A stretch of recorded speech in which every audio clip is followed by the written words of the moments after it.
Շատ լավ, ես էլ ասեմ, երկու բան էլ ասեմ։ Չէ, երկու բան, լավ։ Ամրացված շրջանները։ Ընդդիմությանը խնդրում աղաչում ենք, ասում ենք, լսեք, եկեք, հրավիրում ենք ձեզ, եկեք գնանք, եկեք գնանք, եւ դուք ցույց տվեք ձեր ժամանակ դրան, թեկուզ 73 կիլոմետր մոտիկ որևէ բան, ցույց տվեք մի հատ ուղակի։ Այդ որ իրանք իբր մեզ հակադարձում ենք, որ ասում ենք մեր ամրացված շրջանների դուք բանը կանսերվի կոկոշներով եք բան արել, ձեր այլընտրանք եղել է կանսերվի կոկոշներ, այստեղ վրդովում էին։ Արդյունքում կանսերվի կոկոշի հեղինակին նույնիսկ իրանց ընտրական ցուցակում չներառեցին, հասկանալով, որ դա շատ պարզ եւ ուղիղ ճշմարտություն է։ Ուրիշ բան եմ ուզում ասել։ Ռազմական ակադեմիա ընդունվածների թիվը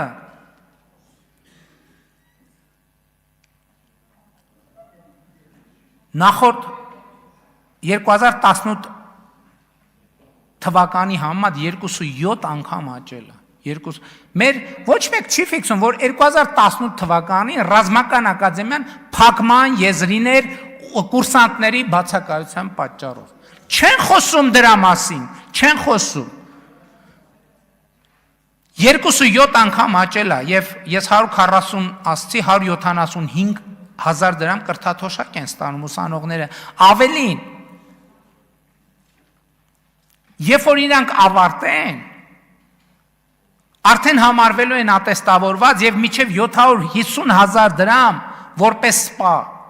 աշխատավարձ ստանալու հնարավորություն ունեն։ 2026 թվականից սկսած ընդունվածները ծառայության անցած շրջանավարտները բնակարան են ստանալու։ Դուք գիտեք, որ տասնամյակների խնդիր կա զինծառայողների բնակարանային հերթացուցակներ, որտեղ հազարավոր մարդիկ են ընդգրկված, 2820 մարդ, որ պետությունը 90-ականների սկզբից 4-ին պետք է քվեարկություն լինի։ Ինչ անենք ես։ Ընդմիջվենք, շարունակենք։ Լավ, էլի ես ավարտնեմ, դուք քվեարկություն չեք կարա։ Չէ, ընդմիջում ենք անում, գնում ենք բան քվեարկությանը, փակ գաղտնի քվեարկություն։ Հետո հարցու պատասխան։ Հա, փակ գաղտնի քվեարկությունը։ Հա, դուք գնացեք ես ժողովրդի հետ կխոսամ։ Ուրեմն, ստեսություն ժողովուրդ ջան, ձեր գործերով, դուք զբաղվեք ձեր գործերով, ես ժողովրդի, այն կամերան աշխատում, հա։ Դեռ միացրացա։ Ստեսություն, մինչ հանդիպում ես ժողովրդի հետ կխոսամ։ Ուրեմն այդ բանում, հա, լուրջ եմ ասում, գնացեք քվեարկեք։ Ուրեմն 90-ականներից զինծառայության երկարաժամկետ զինծառայություն։ Վարչապետ ներողություն եմ խնդրում, մեր ձեռնա ընդմիջում չենք անում, մեր ընտրության հարցը, անդիմությունը դեմ չի, ինչպես տեսնում եք, շարունակում ենք, այսինքն լեգալ շարունակ։ Ուրեմն 2820 մարդ կա հերթացուցակներում, որ պետությունը ֆիքսել է բնակարան հատկացնի։ Մենք առաջիկայում արդեն նաև համակարգը ստեղծել ենք եւ առաջիկայում կառավարությունը կընդունի որոշում եւ 4 տարվա ընթացքում մենք այս պարտքի հարցը կփակենք։ Ես ուզում եմ նաեւ կարևոր արձանագրումը, որ խաղաղության արդյունքների առումով, որ մենք նաեւ կարողացանք ժամկետային զինծառայության ժամկետը կրճատել, ինչը մեր նախընտրական խոստումներից էր եւ սա կարևոր է 2.5 տարվա փոխարեն հիմա այլևս ժամկետային զինվորական ծառայությունը 2 տարվա փոխարեն 1.5 տարի է եւ սա նույնպես խաղաղության կոնկրետ արդյունքներից մեկն է, որը ես կարևոր եմ համարում ընդգծել, դե իսկ սպառազինությունների ձեռքբերման մասին, որը այո, այդ թվում մի շարք օբյեկտիվ եւ սուբյեկտիվ հանգամանքների բերումով նաեւ արտաքին աղբյուրներից ներգրավված միջոցներով ձեռք բերել, հիշում եք, որ ես անդադ Հայաստանի արտաքին պարտ, պետական պարտ, կայ շահարկումներին արձագանքեցի, ես հիմա սպառազինությունների մասին չեմ խոսում, որովհետև ինչպես ասում են, լավ է մի անգամ տեսնել, քան 100 անգամ լսել, եւ մենք ելի ուզում եմ ընդգծել, բացարձակապես մենք ընդհանրապես այդպիսի մտադրություն ոչ ունեինք, ոչ էլ տեն ցանկություն ունեինք, մանավանդ որ մեր շատ գաղտնի ինֆորմացիաներ, գաղտնի ոչ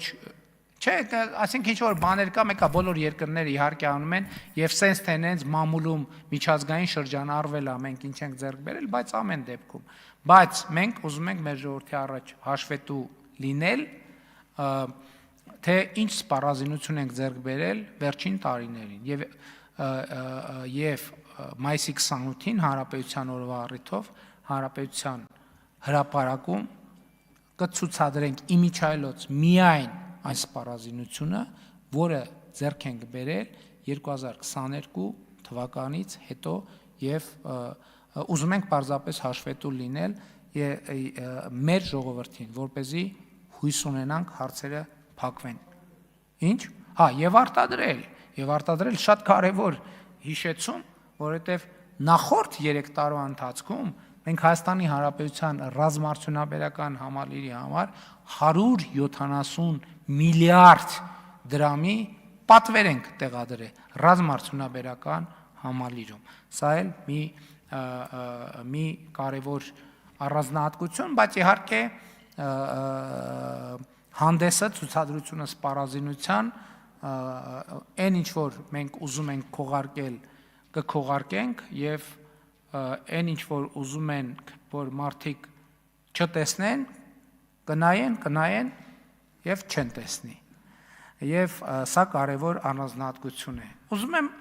եւս լավ կրճատեմ խստորեն, որովհետեւ sense տենենց էսա հարց ու պատասխան պետք է անենք, այսինքն ես նիստը հնարավոր չշարունակել, գոնե այսօր պակաս կարևոր չի։ Մենք այս ընթացքում Լոնդոնում, Փարիզում, Բրյուսելում ձեռք ենք բերել դեսպանատներ։ Ես նրանք ովքեր եղել են Լոնդոնում մեր դեսպանատանը, ասма այսինքն Երանի չտեսնեին դա։ Այսօր Հայաստանի Հանրապետությունը Լոնդոնի ամենակենտրոնում ինչ?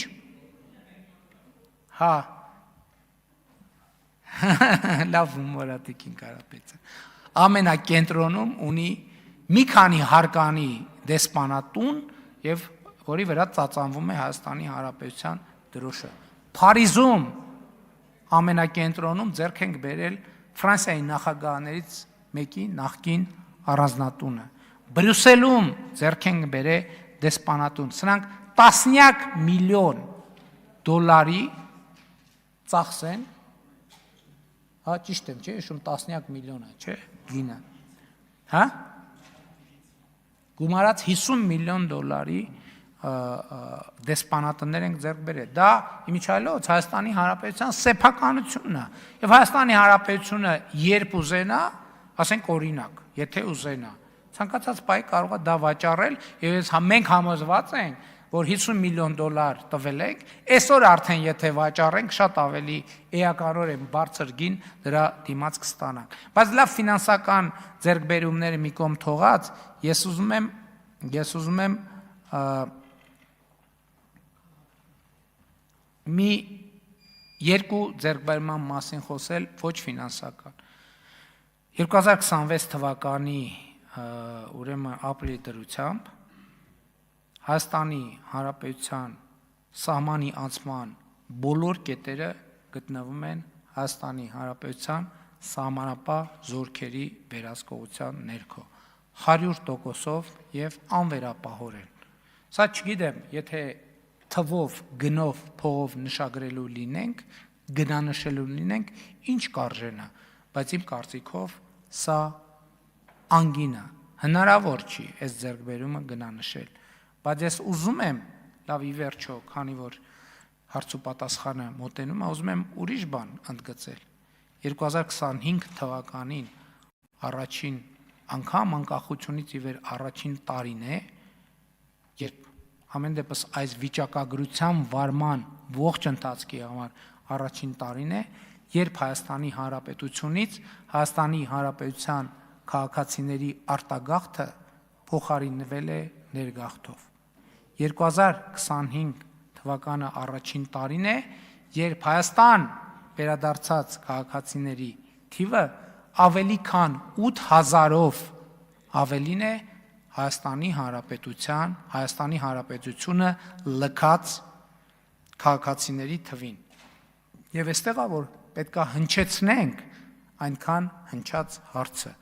բա սրա համար էինք հեղափոխություն արել։ Այո, հարգելի ազգային ժողովի հարգելի նախագահ, հարգելի փոխնախագահներ, ազգային ժողովի հարգելի պատգամավորներ, կառավարության հարգելի անդամներ, սիրելի ժողովուրդ, այո, սրա համար էինք հեղափոխություն արել, որ Հայաստանի Հանրապետության քաղաքացիները ոչ թե հեռանան, այլ վերադառնան Հայաստանի Հանրապետություն։ Հայաստանի Հանրապետության քաղաքացիները Հայաստանից հեռանան հանգստի նպատակով։ Ամենաթանկ տարածքը աշխարհում համարվում է Եվրամիությունը։ Ինքը այնտեղ գնալու ծախսերը մեծ են։ 2018 թվականի համեմատ 17 թվականի համեմատ 17-ից մինչև 25 թվականը Հայաստանից Եվրոպական միություն ուղևորվող քաղաքացիների թիվը մոտավորապես 400%-ով աճել է, 400%-ով։ Խոսքը տասնյակ հազարավոր մարդկանց մասին է։ Եվ սա այն պայմաններում, երբ քաղաքացիները բողոքում են, շատերը, թե վիզա չեն կարողանում ստանալ, բա որ վիզա ստանային տենց շատ սովորական ռեժիմում ինչ տեղի կունենար։ Բա այսօր օտարերկրյա պատվիրակություններից գալիս են Հայաստան, ինձ հետ հանդիպման ասում են, լսեք, մենք նայեցինք, այդ ճիշտ է այնուամենայնիվ, ասում են Հայաստանից եվրոպական քաղաքների անուն են տալիս 35 եվրոյով, 50 եվրոյով, 70 եվրոյով ավիատոմս կա, ասում են այդ ճիշտ է։ Այո, այդ ճիշտ է։ 15 եվրոյով։ Ես էլ եմ ուզում հարցնեմ, լսեք, այդ ճիշտ է։ Էս ո՞նց է։ Էս ո՞նց է։ Հենց տենց է, այդ թվում ավիացիոն ոլորտում մեր բազմաթիվ փորձերի, ձախողումների։ Հիմա ով է հիշում ընդհանրապես Հայաստանում ավիաուղիները, ավիատոմսերը ինչ գնային սեգմենտում էին գտնվում։ Ով է հիշում մամուլում շրջանառվող այն թիվը, որ ղեկավարի ընտանիքի այսինչ անդամը Հայաստան-Վիեննա ռեյսից 10 նստատեղ իրաննա, չգիտեմ 4 նստատեղ իրա զոքանչիննա, 8 նստատեղ դասարանի ավակիննա, 4 նստատեղ չգիտեմ, ով է հիշում տենց խոսակցություն։ Ում կարաս ընդհանրապես հիշեցնես։ Ոչ այսօր Հայաստանում, Հայաստանից հնարավոր է 15, 20, 30, 40, 50 եվրոյով տոմս գնել եւ մեկնել եվրոպական մայրաքաղաքներ, բայց որ կարևոր է հետ վերադառնալ։ Սրա համար ենք հեղափոխություն արել, այո, Հայաստանի Հանրապետության սիրելի քաղաքացիներ, այդ թվում սրա համար ենք հեղափոխություն արել, որ ունենանք երկիր, որը ծառայում է սեփական քաղաքացիների բարեկեցությանը, ազատությանը, անվտանգությանը եւ երջանկությանը։ Փառք նահատակներին եւ կեցցե Հայաստանի Հանրապետությունը։ Շնորհակալ եմ այսքան ժամանակ տրամադրելու համար։ Եթե հարմար առիթ լինի, էլի կանչեք, ես այս կետից կշարունակեմ։ Շնորհակալություն։